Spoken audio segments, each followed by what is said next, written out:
how is the regular guy? How is the regular guy that just doesn't care? And you know what this is like. There's nothing you could say to make them care with some of these people. I walk away from some people like that, especially people that you can tell are just really nice, sincere people, but they just don't care about themselves. And I walk away and I think sometimes, is there anything I could have said that could have made that person care about themselves, about their eternity, about their family and their family's eternity? To someone that is not saved today, that's hearing this message, they must at least admit that it must be possible.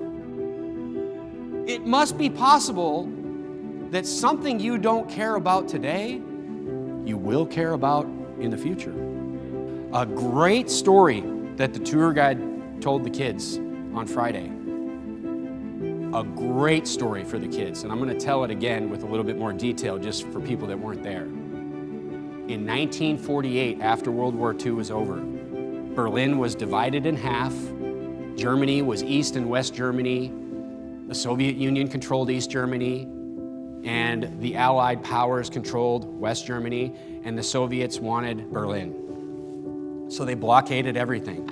And there was no food, there was no water, there was no coal, there was nothing that was allowed to be brought into the city, because they wanted the Allies to just leave. So they were trying to starve everybody out. And the Allies, from 1948 to 1949, flew in supplies for a year, over a year. There was a time with the Berlin blockade, there was a time where American pilots and Allied pilots were flying, they were landing a plane every 30 seconds in Berlin, through dangerous skies, being harassed by the Soviet Union.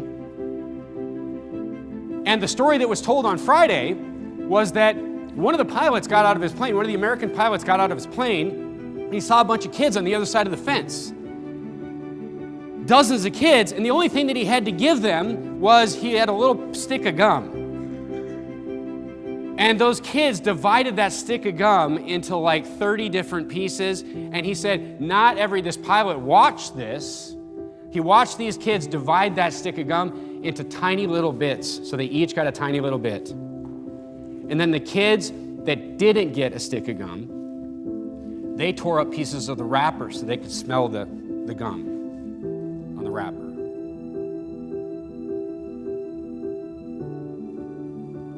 What's the difference between those kids and an American kid today? Because an American kid today would look at a stick of gum and not even think anything of it. Yet those kids, they saw that tiny piece of wrapper that just smelled like gum, and it was the most valuable thing that they had to them at that time. The point is this. The only thing that changed was circumstances. Circumstances can change. And look, these circumstances, according to, somebody that doesn't care about Jesus, to somebody that will end up bowing their knee to Jesus, what the Bible is saying is that person's circumstances 100% will change at some point. The question is, when will those circumstances change?